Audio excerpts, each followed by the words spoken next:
Hey everyone, Jeremy Bennett here. Let's look at how powerful your mind is. Let's compare your mind to the most sophisticated man-made device ever created, the computer.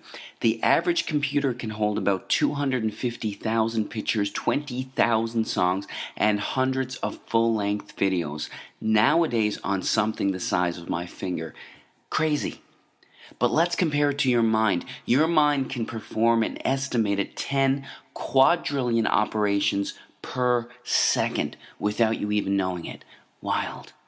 Ask yourself right now, what's making your blood flow throughout your veins with the perfect amount of pressure to keep you alive? What's making your heart beat right now? Are you consciously commanding your heart to beat right now? No. What's maintaining your body core temperature to the perfect degree to keep you alive? What's doing the 6 trillion things to your 60 trillion cells every single second? It's something called your subconscious mind. This is the powerhouse to who you are. Your cat has it, even your puppy has it. But of all the things that your subconscious mind can do, it can't do one thing. And this thing can help you attract good things into your life or can absolutely demolish your health. What is that one thing it can't do? It can't distinguish between a real event and something you merely think about. Sounds absolutely ridiculous, right? What happens when you have a nightmare? You wake up, your heart is pounding, you're sweating, and you're anxious beyond words. The nightmare existed in your mind. You weren't in any real danger at all. But your mind didn't know that. You physiologically reacted as if the nightmare was actually taking place in reality. There was a study conducted where a doctor hooked up an elite athlete, a professional skier, to a device that measured the athlete's muscle fibers. He told the skier to merely think about skiing down a hill without moving a muscle. The act of thinking about skiing down the hill actually made the same muscle fibers that would have actually fired off if he were to be actually skiing fire off from thoughts.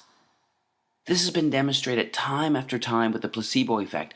Group A suffering from a particular illness gets prescribed a pharmaceutical FDA-approved drug specifically designed to treat that illness. Group B suffering from the same illness gets a sugar pill, thinking it's real medication.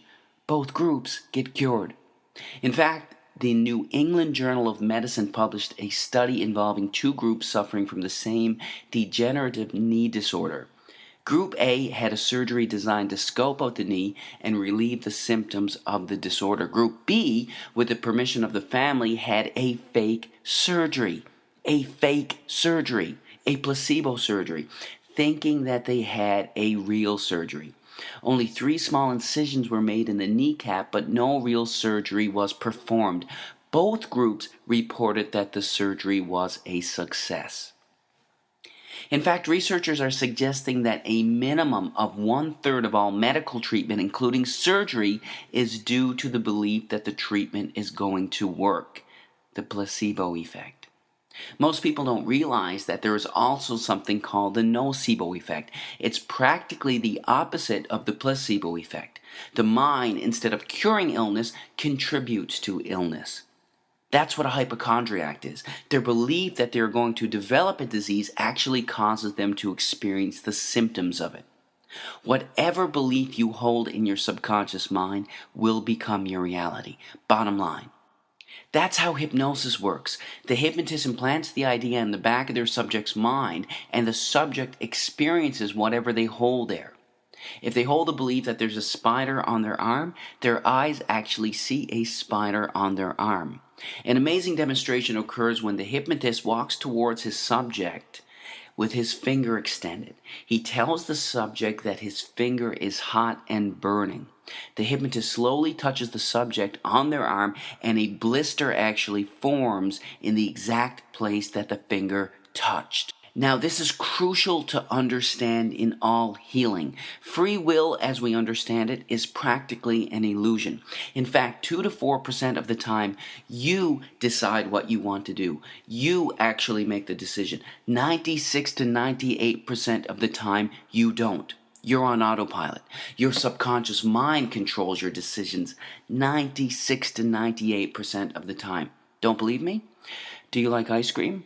If you do, snap your fingers and stop liking it.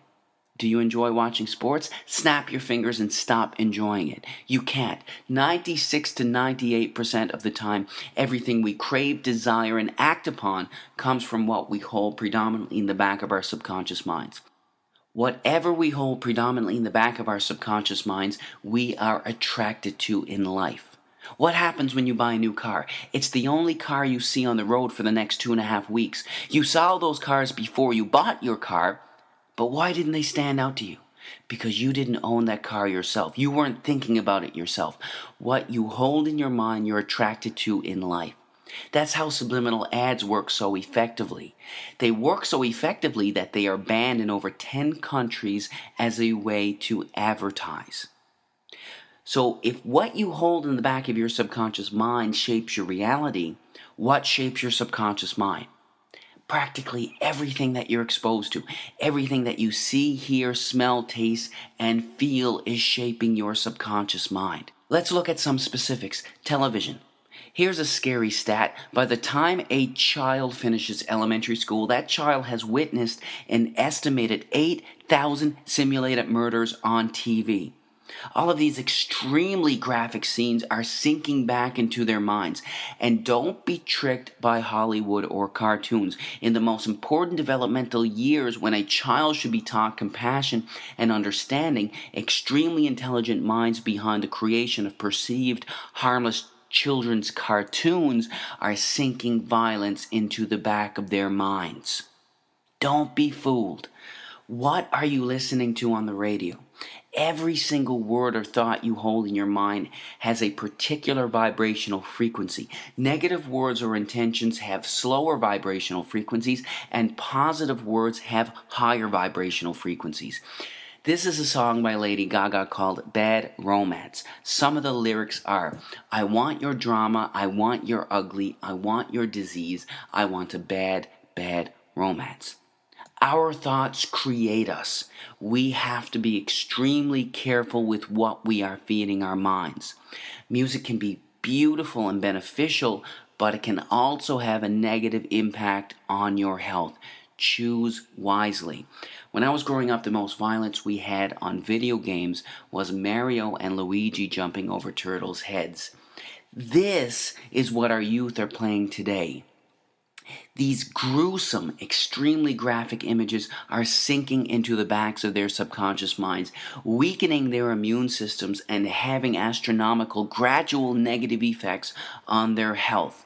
Nobody's saying that these games are going to cause them to pick up a gun and go shoot somebody, but these games are affecting their health. There is zero doubt about that. What happens when you gossip? In order for you to gossip, you have to hold a negative memory and negative thought inside of your mind. You not only think about that negative memory, you share it with the other person that you're talking to.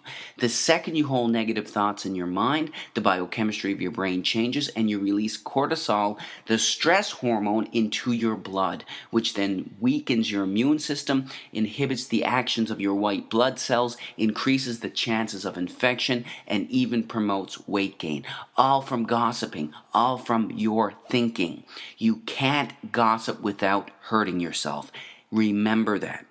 But of everything you can expose yourself to, there is nothing more important than the thoughts you hold in your mind. We have on average 60,000 thoughts a day. And the reality is, not only are most of these thoughts the same thoughts we had yesterday, but they are negative thoughts, either dwelling on something bad in the past or fearing something that could potentially happen in the future. The second we have these negative thoughts, the second we release cortisol, the stress hormone, into our blood. Our thoughts create us. Most people believe that situations cause them anxiety, stress, or cause them to be depressed. The reality is this: there is absolutely no situation in the entire universe that can cause someone to experience anxiety. None. It's your psychological reaction to the situation that can cause you to experience anxiety, not the situation itself. This is crucial to understand. Why is it that when one person skydives, their brain releases endorphins, the good feeling chemical, into their blood, while releasing cortisol into another's? It's the same situation.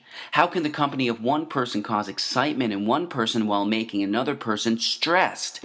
It's because it's never the situation that causes anyone to experience anxiety, but their reaction to it. You create your anxiety, not a situation. When you truly fundamentally understand this truth, that's when you realize that you control your anxiety, not a situation. It's one of the most liberating feelings you can ever experience. If you create it, you can take it away. Your thoughts control your life. You are the creator of your everything. Choose your thoughts wisely. God bless.